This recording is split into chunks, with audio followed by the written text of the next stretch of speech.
This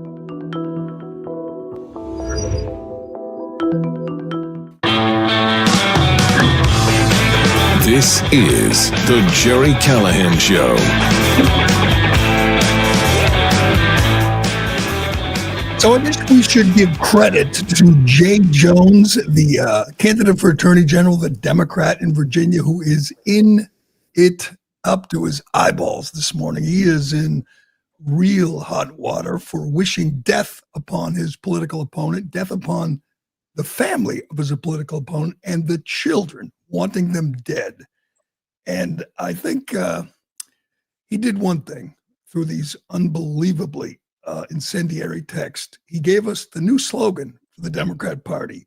Quote from Jay Jones: "Only when people feel pain personally do they move on policy." That's his text after he was given a chance to walk back his comments about killing his opponents. He doubled down. He did not apologize. He did not see the error of his ways. He said, yes, we want personal pain for our political opponents. I think that sums up where we are in America today. That is the new stance, the new view, the position of the Democrat Party. That's what they want. They want pain for their political opponents, which means they want violence. They want chaos. They want death. This scandal in Virginia, it extends beyond Virginia. Let's be honest. This is a real look into the mindset of the modern Democrat Party. This is a guy who is running for the top law enforcement official, to be the top law enforcement official in the Commonwealth of Virginia. He's still in the race.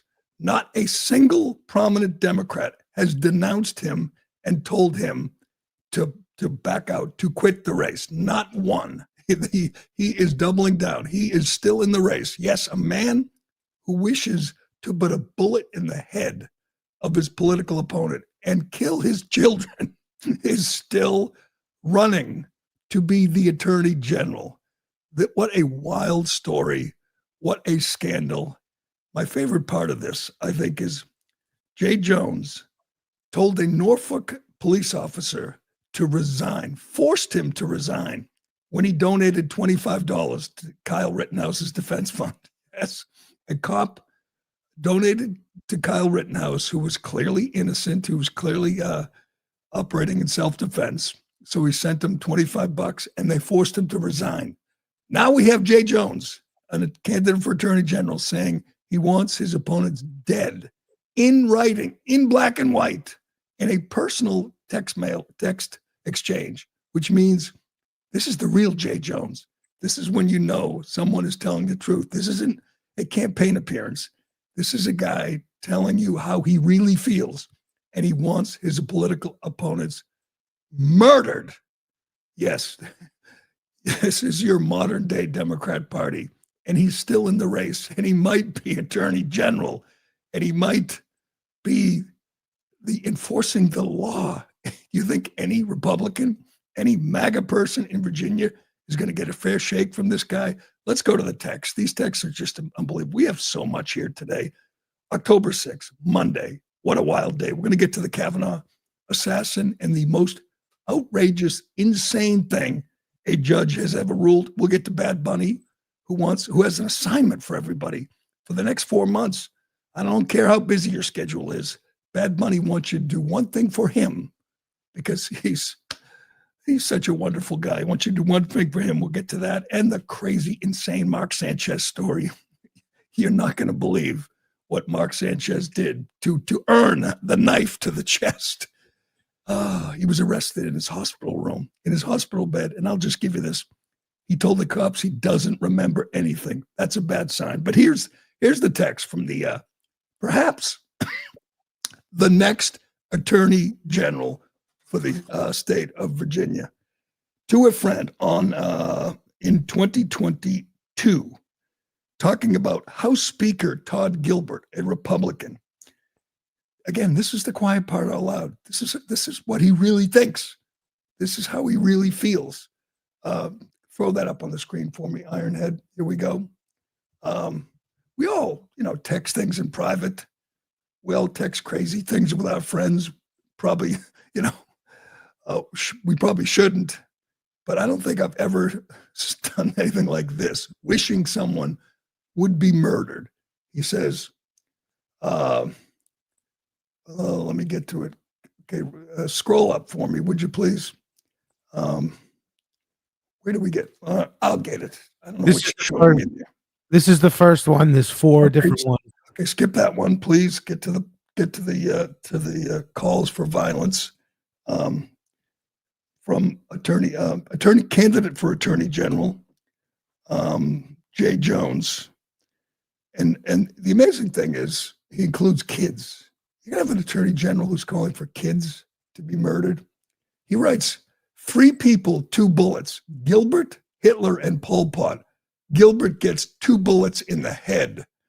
Spoiler: put Gilbert in the crew with the 2 worst people you know, and he receives 2 bullets every time. His friend, Republican, writes, Jay, please stop. LOL. Okay. The friend, it really bothers me when you talk about hurting people or wishing death upon them. Okay, get to the next. This is his chance to say, by the way, this was at 8 a.m, so I don't think he was drinking. This is not drunk texting. He gets to the next part. He says, I wasn't attacking you. I was just using your logic. You weren't trying to understand. You were talking about hoping Jennifer Gilbert's children will die. Yes, I told you this before. Only when people feel pain personally do they move on policy. So this is a Democrat calling for violence against his political opponent because that's the only way you're going to get someone to move on policy. Now, this is obviously career ending. This in a sane society, this guy is done today. Doug says, okay, I can't be the top cop. I can't be serving in public office. I'm insane. I'm violent. He's still in the race. He apologized, just said, yeah, I regret it. I shouldn't have done it. And people are going to go to the polls in a few weeks and vote for him? You got to be kidding me. He writes, do I think Todd and Jennifer Gilbert are evil and that they're breeding little fascists? Yes. He's talking about children, little kids of Republican House Speaker, and he says they're little fascists. We have a problem in this country. We've talked about it like daily. Democrats have decided they're desperate, that they must do everything and anything to stop Trump, to stop MAGA, including violence. This is such a significant, revealing glimpse into the mindset of a public official, a Democrat public official, wishing death on his opponent, given a chance to say, I went too far. I'm just kidding. I'm just spouting off. And he says, no, I want them dead. And the remarkable thing is, he's still in the race. His running mate, Abigail Spanberger, has not denounced this and said, he's gone too far. Time for him to pull out of the race. Time for him to resign and in disgrace. You can't denounce that. You can't denounce a call for violence against the children of your political opponent. This is madness. And he will get, hundreds of thousands of votes. Yeah, here's the report from Virginia. Even the media can't save him now. I mean, there is no defense for this, no answer to this. They don't have an answer. It's just, he's a Democrat. We will do anything and everything to protect Democrats. So let's move on. But here's a report out of Virginia. Go ahead. Jay Jones, the Democratic nominee for Virginia Attorney General, is accused of sending a former legislative colleague text suggesting he would like to shoot the Speaker of the House of Delegates. Thanks for joining us here at 5. I'm Janine Samuels. And I'm Bill Fitzgerald. This series of texts was first reported by the National Review. Jones, a former delegate, reportedly sent Delegate Kerry Coyner texts about hypothetically shooting Speaker Todd Gilbert back in 2022 and wishing violence upon his children. Delegate Coyner has confirmed Jones sent her a number of texts, several of which read, from Jones, 3 people, 2 bullets, Gilbert, Hitler, and Pol Pot. Gilbert gets 2 bullets to the head. Spoiler, put Gilbert in the crew with the 2 worst people you know, and he receives both bullets every time. Coyner says, Jay, please stop. And Jones replies, LOL, okay, okay. Candidate Jones was supposed to appear on the 7:30 news tonight for a one-on-one conversation with me. His campaign chief canceled that interview this morning. Separately, Jones also addressed his reckless driving conviction that same year for going 116 miles per hour on I-64 in New Kent. You can find that statement at WTVR.com. Amazing. Going 107. Yeah. You want him as your attorney general. He's not running for whatever solicitor. He's running for attorney general. And he's a absolute lunatic and going nowhere. He's going to be on the ballot in the race. There was a devastating, a brilliant ad. Winsome Sears is the attorney, is the lieutenant governor now. She's running for governor. She's trailing because Northern Virginia has lost its mind. It's just populated by Trump haters. So she's probably going to win. Abigail Spanberger, who will not denounce this lunatic. Winsome Sears turned around an ad quick, and it's so good. Is this it? Check this out. Breaking news from the campaign trail. Jay Jones is under fire tonight. Jay Jones is under fire. Jay Jones is under fire after messages he sent in 2022 saying former Virginia House Speaker Todd Gilbert should be shot. I'm excited about this ticket.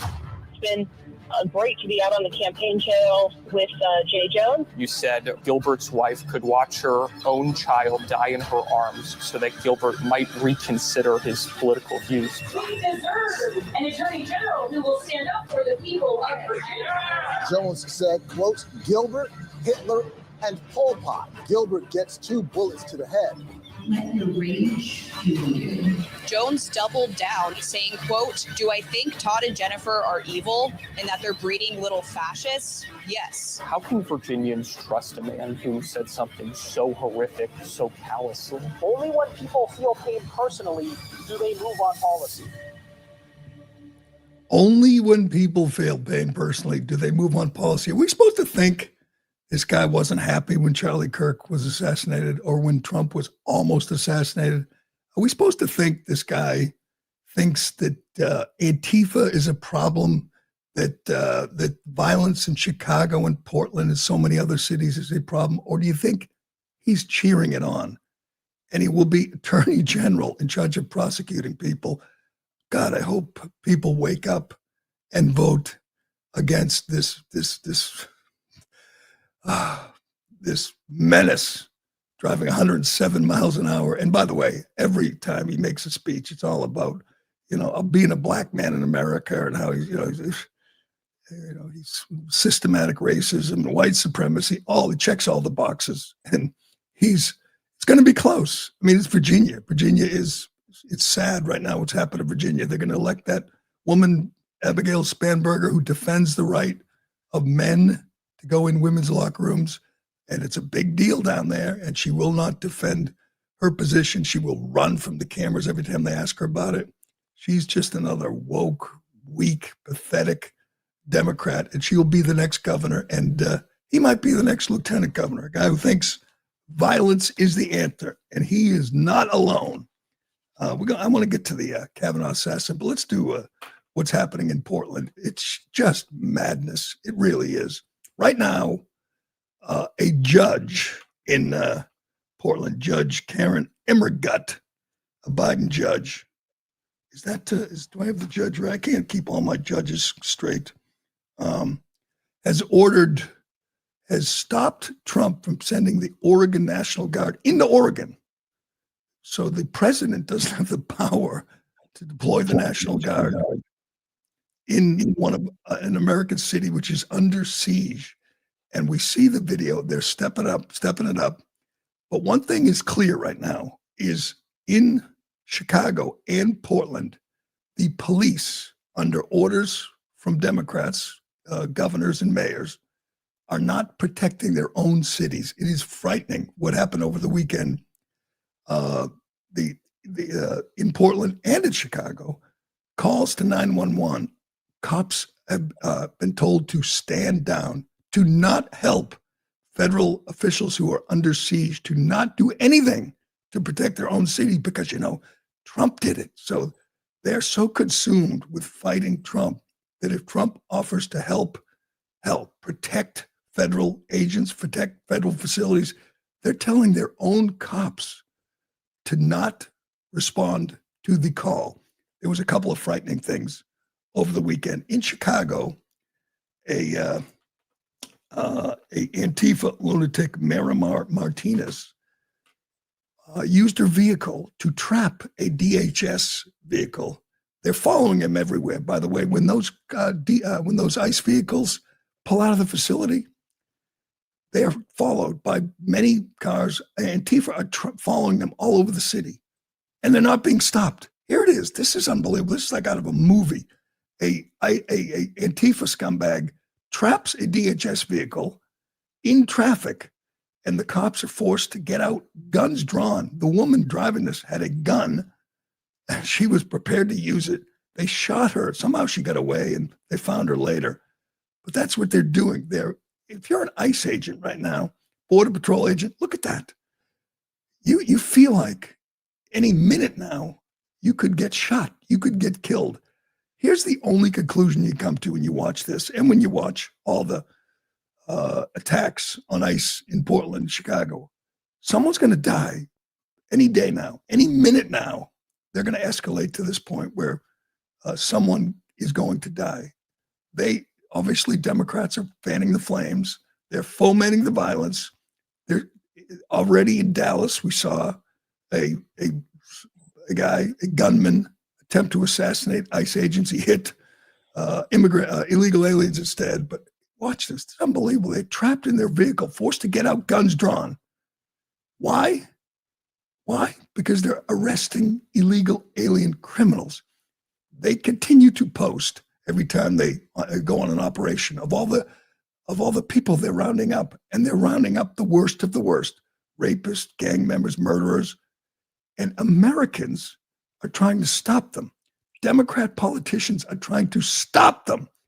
Every time I watch this, I think, over the weekend, it was wild. They're shooting fireworks. They're spitting in the face of ICE agents. They're assaulting ICE agents. They're getting arrested and released, of course, because that's what they do in Portland and Chicago and other blue cities.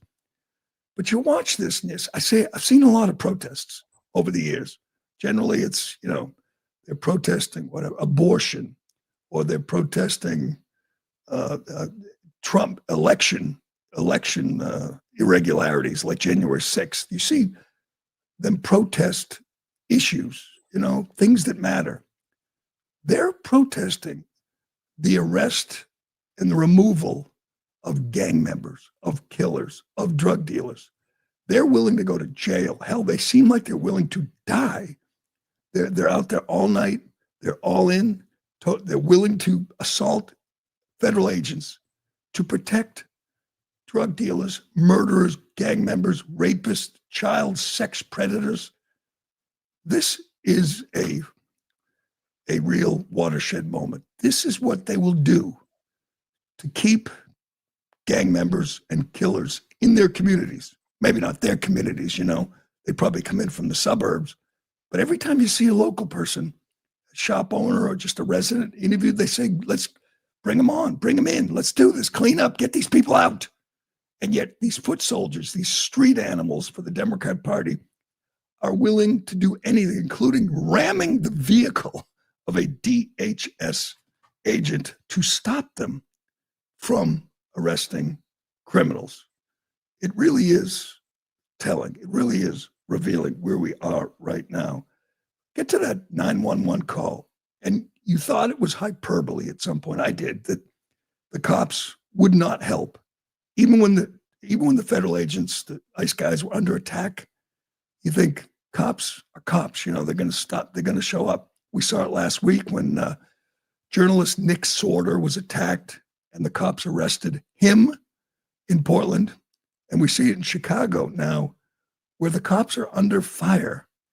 And I mean, the federal agents, the ICE guys are under fire, and the cops will not help. They're told, they're ordered to stand down. This is something. This is the job of Kristi Noem and Tom Homan and Donald Trump. Something has to be done. Cops have to do their job. I understand they're being told by radicals like J.B. Pritzker and Brandon Johnson to not assist, but an ICE agent's going to die. And then we're going to hear a 911 call. It's going to be like, yeah, don't respond. Forget it. Don't show up. Get that 911 call for me, please. All right, and 999, just to confirm, 39th Police in Kedzie, they were saying that they were being surrounded by that large crowd, and they were requesting the police were not sending. I'm waving off all the cars heading to 39th Police in Kedzie. Again, those are the orders we're being given. Okay, 10-4. And again, for all the units that we called to go over that way, 39th Police in Kedzie, if you could just hold off. 911, 913, 923, 924, 933, 934. Just disregard that. 39th Police in Kedzie. Just disregard that. A call of ICE agents under attack, and Chicago police are ordered to disregard in America. Oh, this is just I mean, this is insane where we are right now. And again, someone's going to die. It's going to be maybe more than one person. But when you see the just insanity, when you see these frothing, seething street animals attacking ICE and spitting on them and pushing them and screaming at them, you say, one of them's going to say, yep, I want to be a hero to my radical friends. I want to be a hero to the left. And they're going to kill an ICE agent. And then it's going to get even uglier and even more chaotic. And again, they're just doing their job. They're just enforcing the laws that Congress passed. As Tom Homan points out every day, these people show up every day and do their jobs. What do you want them to do? Just not be like the Chicago cops and not do their jobs when they're attacking ICE agents and attacking facilities and vandalizing these places? Truly, truly insane time we live in. But nothing we've talked about, nothing we've covered in months, years, is as insane as this. Let's get to this. I could not believe it. Over the end of last week, Friday, the attempted assassin of Supreme Court Justice Brett Kavanaugh was sentenced. Now you're thinking a guy who flew across the country with a gun. Somehow he brought a gun to D.C. with the express intent of murdering at least one Supreme Court justice. He confessed to it. He was caught. Hell, he called a 911 on himself. But his plan was to kill a Supreme Court justice. In other words, to follow the orders of Chuck Schumer, and say, who said you won't know what hits you, to Brett Kavanaugh. So, this impressionable young man decided he'll take it into his own hands. He will murder Brett Kavanaugh. He got caught with all kinds of stuff, zip ties and a hammer and a knife and a gun. So you're thinking, I'm waiting for the sentence, and he's going to do 30 years, life, whatever. He's never going to see the light of day. You're threatening to kill? You attempted to kill the Supreme Court justice? 8 years. 8 years, which is one more year than George Santos got for campaign finance fraud and lying about his college volleyball career. 8 years for Nicholas Roski. Oh, I'm sorry. He wasn't sentenced as Nicholas Roski. This is the most incredibly insane thing I've ever seen. I'm not exaggerating. Here's your headline from NBC News. Just in, a woman who pleaded guilty to attempting to assassinate Brett Kavanaugh 3 years ago was sentenced to more than 8 years in prison. A woman. We know there's context. Here's your community note. The individual in this case is a biological male, Nicholas Roski, referred to by attorneys as Sophie. The case is still under his legal name, Nicholas Roski. So Nicholas was arrested with a gun and a knife, attempting to kill. He gets charged. He's facing a sentence, and he decides he's no longer Nicholas. He's Sophie. And I have to give him credit. I mean, obviously, this kid's deranged. I have to give his lawyers credit. They couldn't have imagined it would be this easy. They had no defense. He confessed. So they said, I got a plan. Why don't you just change your name and say you're a girl? And you're thinking, we're beyond that at this point. It's 2025. No one's buying that nonsense anymore. This whole trans madness is just falling apart before our eyes. We're moving on. Oh, no, that's not what happened. You have a judge, a Biden-appointed judge named Deborah Boardman, who not only gave this kid, by the way, the defense was asking for more time than this. There are hundreds of January 6th defendants who got more time than this. And this guy is going to be free. He's young. He's going to be free, and in probably good time, good behavior. We don't know yet what prison he's going to. Is he going to go to a woman's prison? Get the statement from the judge. It is so insane. We have to read this and try to, here it is. This is a tweet from Luke Rosiak of the Daily Wire, who covered the sentencing. The sentence includes a lifetime of court supervision. Quote, I am heartened that this terrible infraction has helped the Roski family accept their daughter for who she is. That's a judge, a Biden-appointed judge, giving this ridiculously light sentence and saying she's heartened that this terrible infraction has helped the Roski family accept their daughter. So it was a mitigating factor because this attempted murderer came up with a plan while in custody to transition. The judge lets him off easy and says he's happy that the family accepts his new identity and calls him she and uses this made-up name that he came up with while in jail, while waiting sentencing. I don't think we can quite grasp how insane this is. And again, it feels like we've moved beyond this. This feels like something in 2021, 2020, 2025.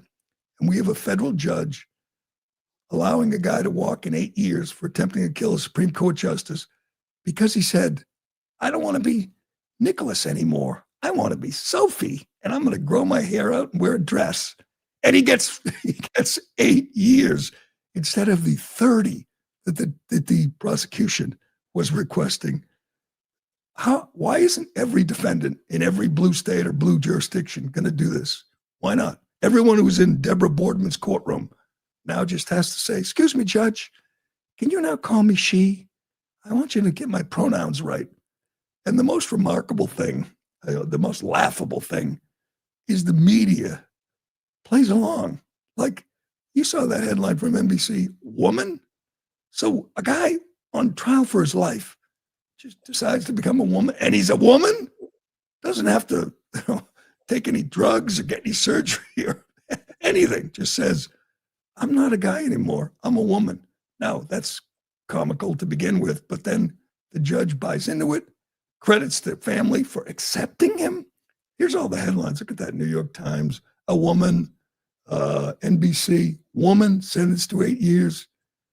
That is just incredible. Get the report I sent you this morning from the morning show over the weekend. I think it's NBC, ABC. They're all the same. And they, with a straight face, they say, a woman, she did this, she did that. You're going, wait a second. He just came up with that a couple of days ago to come up with that idea that he's a woman. And the judge bought into it completely. It's just this Pam Bondi's announced they're appealing the sentence, which is laughably light, and everyone knows it. And it is also a green light. If you want to kill a Supreme Court justice, some of you wackos, some of you Antifa scum, give it a shot. Because if you get caught, hell, they're all trans, get caught, the judge will let you walk in 8 years and live happily ever after. And the Department of Justice was requesting 30 years. His lawyers were asking for 8, and the judge, which is ridiculous. They must have been like, she's never going to fall for this. And she did. She gave it. He wanted to kill 3 Supreme Court justices, not just Kavanaugh. And he got 8 years, and he'll be out before George Santos. Get that report. I sent it to you this morning from, let me get that. I can't believe people do this still with a straight face. Report on she and her and all that. This is the NBC story right here. Okay. A woman who pleaded guilty. God. Oh, hey, just so you know, if you're on trial for your life, just come up with a new name. Grow your hair out a little. And maybe you can go to a woman's prison. We don't know yet if he's going to go to a woman's prison, but boy, what an outrage that'll be. Just freaking laughable. Get the Seattle mayor. We've talked about a lot of the violent crime that is the left has unleashed on this country, and obviously its judges, its DAs who are letting people out. We're going to play for you the reason we have this crime problem in this country right now, in blue cities and blue states. Why? The murderer of Logan Federico, who was arrested 39 times, was out free and able to stab this young woman for no reason, just murder her. Or Irina Zarutsko, why she was stabbed in the throat on the subway by a guy who'd been arrested 14 times. This is the mayor of a major American city, Seattle, Washington, explaining why he wants to keep violent criminals on the street. Why? He doesn't think the worst people, the worst people in our society should be imprisoned. It's just, this is madness. This is the whole problem we have in this country. In a quick 20-second bite. Go ahead. The criminal system has had a disparate impact on Black and brown communities. Let me lead with that. So when this person is committing 6 or 7 crimes, I don't know his or her story. Maybe they were abused as a child. Maybe they're hungry. So my remedy is to find their life story to see how we could help first. I have no desire to put them in jail, but I need to protect you. And that's the calibration that we have.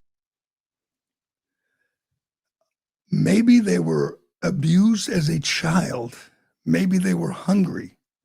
Again, the murder of Logan Federico, 39 arrests, 25 felonies in 15 years. That's right there. He's speaking for every Democrat, every judge, every DA, every blue state DA and judge. Hey, Jay Jones, you name it. Abigail Spanberger. We never know. Maybe the guy who slashed Irina Zarutska's throat on the subway, maybe he was hungry. So he decided to kill an innocent white girl and then say, I got the white girl. And he says it has a disparate impact on Black and brown communities. Yeah, that's the problem. That's why we have such a problem with violent crime. You know what? He speaks for every mayor, every Democrat mayor, every Democrat governor. That's what they all think. There's a murder, there's a violent crime. Someone like Logan Federico gets murdered, and they say, gee, we must have failed the guy who committed that crime. We must have failed him. Maybe he deserved better mental health care. Maybe he was hungry. Maybe he was abused as a child. So let's try to understand him, and let's go easy. Let's try to reform him. Here's the real issue with our violent crime problem. There's a simple solution, and people like that guy, they don't want to even consider it. Just put the worst people in prison and leave them there. It's like 1% commits like most of the violent crime. They're the ones who are murdering innocent white girls on the subway or in their house in South Carolina. They belong in a cage. That's why we have cages. And this guy says, no, he might have been abused as a child. The poor thing. Truly, truly amazing.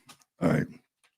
We got to get to Bad Bunny, but I want to do this Mark Sanchez story too, because if you were watching, football over the weekend, they gave you brief updates that Mark Sanchez, former number one pick, current TV analyst, was stabbed. That was the first report. Yes, he was stabbed in Indianapolis. And you're saying, oh my God, he was attacked, he was mugged, he was stabbed by some gang walking down the street. Poor guy. And then we find out the details. Mark Sanchez was arrested in his hospital bed.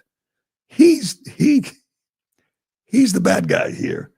This story is just so wild. Here it is from NBC Sports. More details are emerging regarding the incident that resulted in former NFL quarterback Mark Sanchez being stabbed and then arrested in Indianapolis.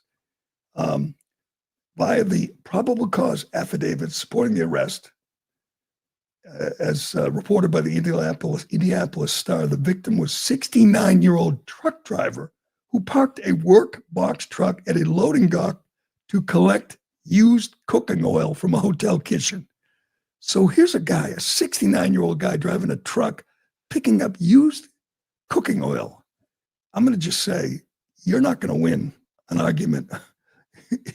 He said against a 69-year-old guy picking up used cooking oil at night on Saturday night in Indianapolis. The altercation began when Sanchez told the truck driver that he couldn't stop his truck where it was parked. Why would he do that? Sanchez added that he'd spoken to the manager of the hotel, and the victim said he would call his own manager to figure out what was happening. Sanchez then climbed into the cab of the truck. He leaned over the driver's side seat and looked in toward the middle area between the seats. The victim told Sanchez he wasn't allowed in the truck.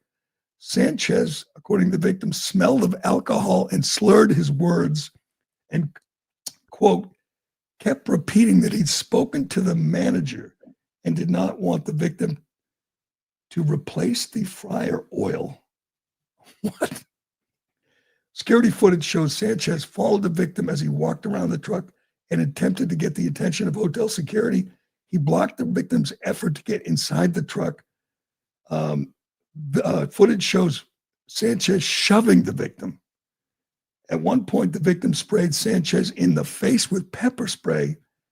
The pepper spray appeared to have an effect on Mr. Sanchez for a moment. He wiped his face and it began advancing toward the victim again. The victim then became fearful Sanchez would kill him. He reached for a knife, stabbed Sanchez 2 or 3 times in the chest. Here's the best part. Sanchez told police he didn't recall what happened after grabbing for a window. He said while being interviewed in the hospital that he didn't know who had stabbed him or where it happened. He's hospitalized with critical injuries. He was arrested on 3 misdemeanors: battery with an injury, unlawful entry of a motor vehicle, and public intoxication. The victim was not arrested. That is about the most, I don't want to say embarrassing, humiliating story of a celebrity getting in a dust-up I think I've ever seen. A 69-year-old truck driver picking up cooking oil, used cooking oil, and Sanchez harasses him for parking in the wrong place and tells him he's going to call the manager. This is just humiliating for Sanchez. He's going to have to, if he survives, go right from the hospital to rehab. He can't recall what happened. Okay, that is rock bottom for Mark Sanchez, arraigned in his hospital bed for 3 misdemeanors and picking on an old man delivering cooking oil and telling him, I'm going to call the manager. It doesn't get any worse than that.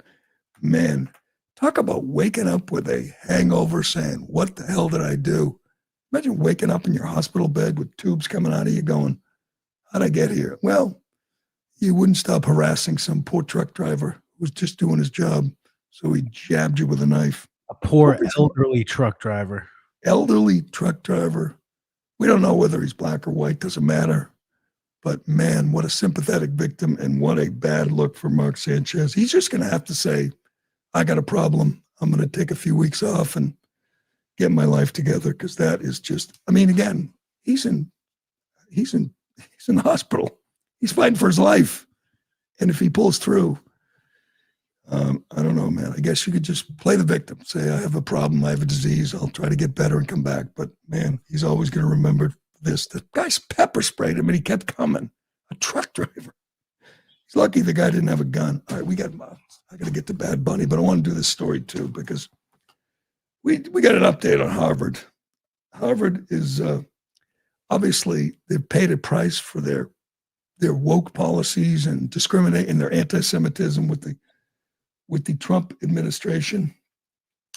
But this story out of Brookline, Mass. is wild. We have a Harvard professor, a visiting professor from Brazil, I believe, and he was arrested over the weekend. Here it is, visiting professor from Brazil, arrested after attack on a Jewish temple.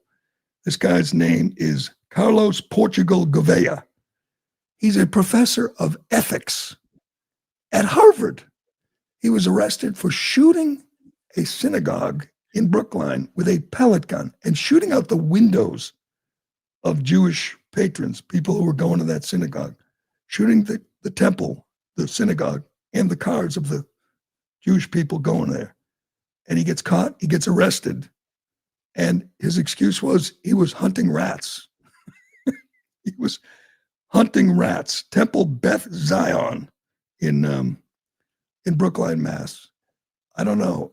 I guess it could happen to anyone. You're out hunting rats and you accidentally shoot a synagogue on Yom Kippur. Man, you accidentally take out every window in the building.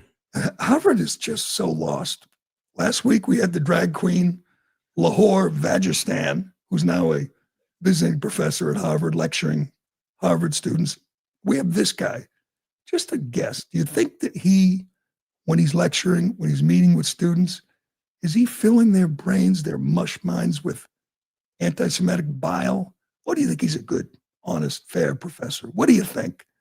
This is the problem right here. This is kind of explains the problem, explains so many problems. This is the best and the brightest. They go to Harvard. Maybe they're not anti-Semitic. Maybe they're not political. Maybe they just want to go to take a business ethics course. And they have this guy lecturing them. And you know he never misses a chance to blame the Jews. You know he hates Israel. And he is molding young minds. And they come out of there. Hell, they're still in there. They're out there waving Hamas flags and supporting Hamas because of guys like this Harvard professor. What did you get out of it? I mean, what did you feel like you won when you shot out the windows of a synagogue? Did that advance your cause? I don't think he's been fired yet because, he's probably like 98% of the other. He was probably yelling Free Palestine as he did it. Was he yelling Free Palestine? Probably. That's kind of what they do. River to the sea, globalize the Intifada. And it's one thing if you're just some scumbag street animal, but this is a Harvard professor visiting from Brazil. Well, I'm going to guess he could and will be deported. This is the kind of guy we must deport. We don't need him in our country. It's from our generosity that we allow him to come here and make money and teach and advance his career. Well, it ends today. Send him back. We don't want him here. Speaking of sending him back, let's get to Bad Bunny. Who was the musical guest on Saturday Night Live, which, by the way, I don't know why. I hate watch. I can't help myself. And I thought maybe that this year they would try to, show a little balance on Saturday Night Live. No, it's so bad. The Media Research Center said they evaluated all their shows from last year. 82% of their jokes are directed at Republicans and very few at Democrats. Let's be honest. It's hard to make fun of, Joe Biden, Kamala Harris, Hunter Biden, Jasmine Crockett, J.B. Pritzker. I mean, where would the jokes come from, right? I mean, these guys are just tough to mock, but they bring this a-hole, Bad Bunny, on, and it's just amazing. This guy is so entitled, so arrogant. I don't think the NFL understands what they've done here. And I know a lot of people are calling for boycotts. I'm not boycotting. I admit, I love the NFL. I'll watch the Super Bowl. I'll mock him. He's not just this America-hating asshole. He sucks. Get a clip of a song from me after we play this. I want you to play part of the song. It's newsworthy. It's just terrible. The guy, I mean, I saw this on Saturday Night Live. It's just awful. I understand it's not my kind of music, but at least I can admit, like, that halftime show with Snoop Dogg and what's his face, Eminem. At least I could admit that was, entertaining. This guy's not entertaining. He's awful. I mean, it is just awful, awful music. But somehow the NFL decided this was the guy they want to feature, a guy who has said he will not perform in the United States because he hates this country, and then decided, oh, sure, I'll do the Super Bowl. You're going to pay me that much? You're going to platform me in front of 100 million people? Yeah, I'll do it. So on principle, he said he would never perform in the U.S., and now he's performing in the U.S., and he's been criticized because he sings in Spanish.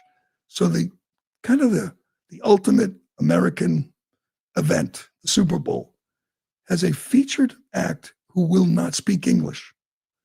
The NFL is really giving the middle finger to MAGA, to conservatives, to middle America, to Trump, when you think about it, because they could have picked, anybody. It's a Super Bowl. And yet they picked this guy. I thought it was bad when they picked Kendrick Lamar. At least Kendrick Lamar doesn't refuse to perform in America. And again, they'll tell you this is kind of funny that he said he's not going to perform in America and then goes and hosts SNL. Hosts SNL and then does a Super Bowl. But they'll tell you they're inclusive. NFL still buys into DEI. They still have the pride colors. They still have the stupid messages in the end zone.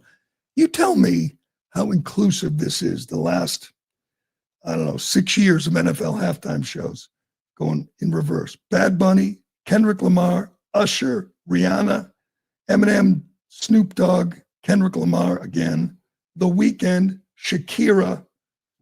Is that inclusive? Does that consider? I mean, you just have the same, every year you're pandering to the same people. You're accommodating the same fans, the same people, musical fans. I mean, why not mix it up? They used to do that. They had The Who, they had Springsteen, they had Tom Petty, and they would never do that. Now they look for the thing that will annoy, offend most, half the country, and they double down. Yes, Kendrick Lamar wasn't bad enough.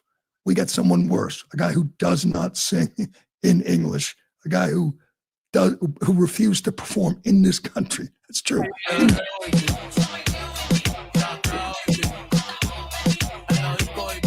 This isn't your style, Jerry? This is what we're going to hear at halftime. Yeah. You like it? Oh, it's just awful. It's awful. I mean, people sing along. Here he is on Saturday Night Live over the weekend telling you what you must do before Super Bowl Sunday. Yes, it's incumbent upon you to do what he says if you want to enjoy his performance on Super Bowl Sunday. Go ahead. Logro de todo, demostrando que nuestra huella y nuestra aportación en este país nadie nunca la podrá sacar ni borrar. And if you didn't understand what I just said, you have 4 months to learn. Yeah, you got to learn if you want to enjoy that noise we just played for you. It's amazing. It's not because, as I've always said, I want Zach Bryan, I want Eric Church, I want Zach Brown for a halftime show. I like those guys. But it's not just, I'm not saying you have to have a country guy or whatever. You could have a heavy metal. You could have Ironhead's Choice, Metallica. You could have whatever, Taylor Swift. But they have to pander to this crowd, and I don't get it. I know Jay-Z has I know Goodell is Jay-Z's bitch, and does what Jay-Z wants, and he's involved in picking the halftime show. But at some point, don't they have to say, we don't want to ignore the rest of the country. We don't, we got something for everyone, but they won't. They'll pick that guy who will not sing in English. But All right, before we go, congratulations to the New England Patriots. They've done it. They've done the hardest thing you can do in sports. They found a franchise quarterback. Drake May is really, really good, and he's going to be great.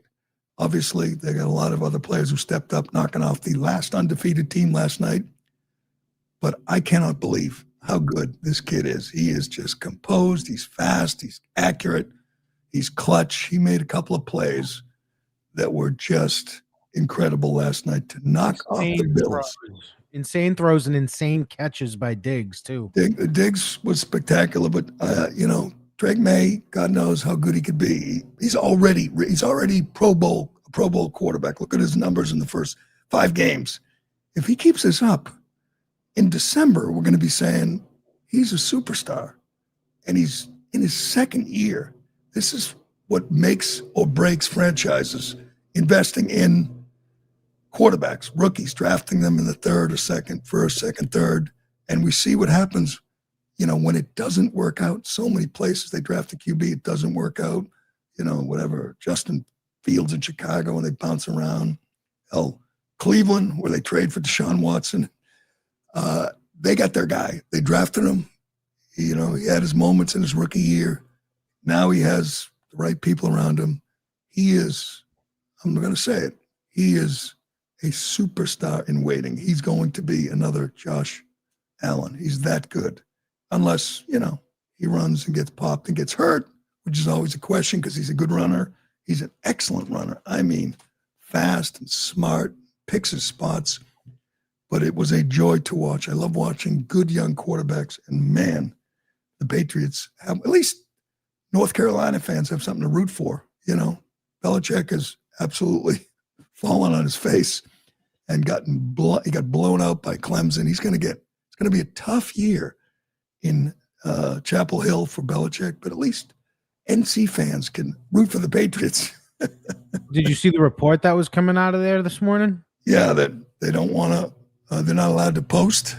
They're not allowed. Belichick's apparently not allowing anyone to post about Drake May and the Patriots. Man, I've said it before. Belichick took a big gamble when he went back to college, and it is not working out. He is not looking good. It was a great weekend for Bob Kraft and the Patriots and the Brady people, because Belichick just looks bad. And it's not like it's a 10-year plan. He's 73 years old. He has to fix that within a year or two. And if he waited, I was looking at the number. There's 4 or 5 teams, NFL teams, that would be talking about hiring him now. There's going to be coaches fired in the NFL soon.